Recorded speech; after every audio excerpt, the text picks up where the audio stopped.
So guys, for today's video, dito nga makikita nyo, no, nag-withdraw ko ng una is $3 to or 169 pesos. Pangalawa is $15 naman. So ito is sa GCash. Nasa baba, ito naman is sa USDT TRC20 guys, no? So ngayon, itong sa GCash guys is pending review pa. So halos kaninang madaling araw pa tayo nag-withdraw. And ang sabi is 24 hours daw natin to bago ma-receive. Okay? Tapos ito naman, guys, itong isa is, itong finish nakalagay, no? Ito, pending pa rin. Itong sa USDT, mabilis lang, guys. 5 to 10 minutes lang, receive na po agad, no? $15 po yung, or $14 yung na-receive ko mismo sa aking TRC20 Binance wallet address, USDT, no? So, ganun. Ngayon, tuturo ko sa inyo kung paano mag-withdraw dito. And may mga papakita rin ako, no? Na updates, guys, sa withdraw sa GCash. Puntahan natin yung group nila. By the way guys, ito pala yung proof of payment ko, no? So legit talaga, 14 USD yung na-receive natin. May kaltas lang siya na 1 USDT guys. Tapos ito yung update natin dito guys, sa mga nag-withdraw na through GCash ng $3 kasi minimum. Tapos through GCash yun, 169, nakita nyo sa akin kanina, pending. So ngayon, ito yung sabi nila, GCash is still under maintenance. After the maintenance is completed, withdrawal and recharge orders will be proceed normally for everyone. So meaning, maintenance pa daw yung withdraw and deposit dito sa kanilang platform sa GCash guys, no? So wala pang updates until now, no? So hindi natin alam kung bukas ayos na to. Kaya nga yung makikita niyo yung aking payouts no, na pending pa rin. Okay? So ayan, pending review yung GCash natin. So ito yung $3. Pwede na mag-withdraw guys. Walang investment dito, hindi kailangan. Ang kailangan lang po natin is i-activate po yung ating robot dito guys. Okay? So mamaya explain ko sa inyo kung paano mag-withdraw dito, ha? Huwag kayo mag-skip. So ayan guys, kung bago ka lang dito sa platform na ito, is pwede mo i-click yung link natin dyan sa description, okay? So pag click mo yun, dito ka madadirect and mag-register ka lang, no? So ang gawin mo, mas maganda, yung link na yun is ilagay mo agad dito sa Chrome, okay? So ayan, maglagay ka lang username mo, then baguhin mo yung plus dito, +63 dapat, then phone number mo nagsisimula sa 9, tapos mag-send lang ng verification code. So maraming problem sa verification code.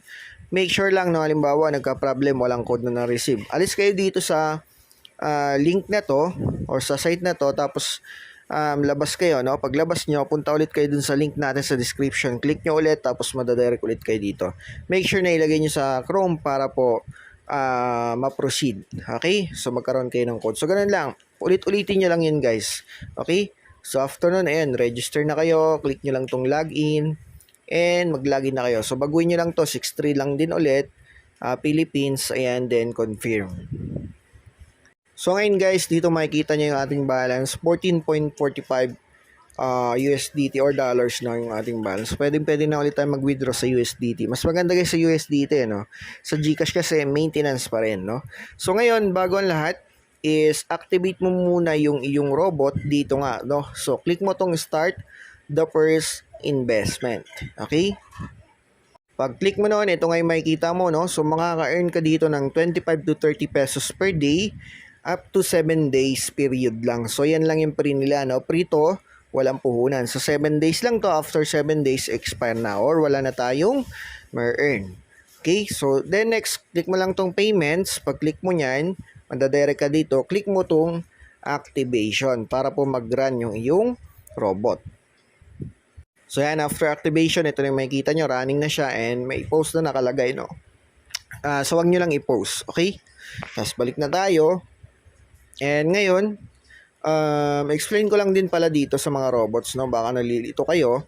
So ito nga pala, no, is kailangan ng puhunan na tawag dyan, $32 for 30 days, okay? So, $2 mo siya may bibili pero may activation fee siya na $30 kaya $32 lahat yung puhunan dyan. Okay? And so on, ganun lang din, no? So, pataas ng pataas yan. Okay? So, yan. Pero kung may free naman guys, hindi na natin kailangan yan. Sa free na lang tayo mag-focus. And, pwede rin kayo mag-focus sa invites, no? So, ngayon, punta muna tayo sa withdraw. Asan na ba yung withdraw dito? Ito sa baba. Okay? So, click po natin yung withdraw. And ito. Okay? So, pili kayo kung gusto nyo USDT, mas maganda na mabilis ngayon.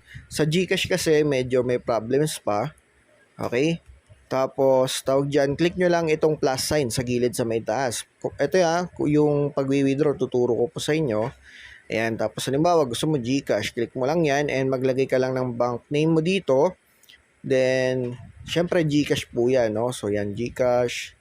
And, receiver name mo sa GCash, number mo sa GCash, tapos, confirm po. Yan. Tapos, kung USDT naman, click natin plus sign ulit, USDT. Next, ayan. So, address sa USDT TRC20 sa Binance mo mismo, ha? So, i-copy mo, paste mo dyan, then confirm. So, ganun lang. After nun, pwede na mag-withdraw. Lalagay mo lang yung withdrawal amount. For example, $14. Ayan. So, kung GCash, makikita mo dyan yung value. Ayan, 792 pesos. Tapos, click mo lang yung withdraw. Pero, ngayon nga is may problem kaya hindi mo tayo mag-withdraw sa GCash. Pero hindi rin na muna ako mag-withdraw sa USDT. So, papatasin ko muna para mas maganda. Kasi may fee sa TRC20 na sa USDT na $1. So, fixed fee yan guys. Okay? Na $1 yung fee dito. Pati rin syempre sa GCash po. No? Sa GCash, ang minimum withdrawal is 3. Okay? $3 lang. Pag may 3 na kayo dyan, pwede na pong i-withdraw yan. Okay, so hoping maliwanag yan sa inyo ha. Within 24 hours daw natin bago ma-receive yung sa GCash kasi nga may problem sila. Okay, so hoping maayos agad yan. No, so makikita natin dito sa may assets natin. Ito sa withdraw records, nandito po yan. Okay, so yan, finish yung sa USDT na-receive natin 10 minutes lang. Pag sa GCash ang tagal, no? Kasi may problem nga daw and under maintenance pa yung GCash. So medyo affected sila dun. Okay, so ganun. Sa pag-i-invite, pwede kayong mag-invite guys. Okay, so kikitain nyo rito is dun din sa free na na-earn po nila, no? Hoping ma-activate din nila yung tawag dyan, itong free para may earnings po kayo. Kaya isa-suggest nyo, activate nyo yung free guys para po win-win situation. Nakaka-earn kayo, nakaka-earn din sila. Okay, so in 6 days yata, no, target na yung $3. Magkakaroon kayo ng $3 dyan or dito sa balance nyo, no?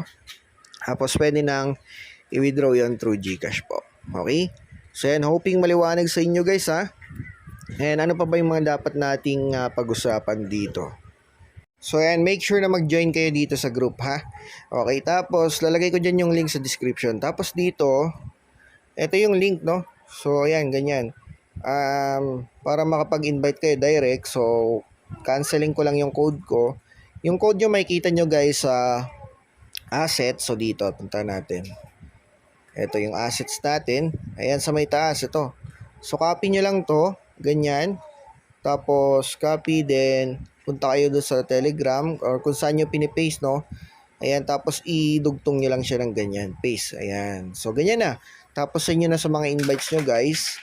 And automatic yun, pag nag-register sila, invite nyo sila. Okay? So yan, hoping maliwanag sa inyo yan ha. And nagets nyo po yung ating video for today.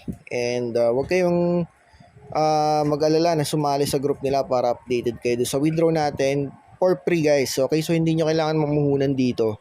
Ngayon, pag namuhunan kayo, nasa sa inyo na yan, no? Kasi masyadong mataas din yung risk dito. Baka nga biglang mawala. Kaya mas maganda na sa free na lang tayo mag-focus guys. Okay, so try nyo rin na mag-invite kasi makaka-help din sila sa inyo. Kahit na free lang din, basta na-activate yung kanilang account, makaka-earn kayo doon daily. Okay, so hanggang dito na lang. Maraming salamat po.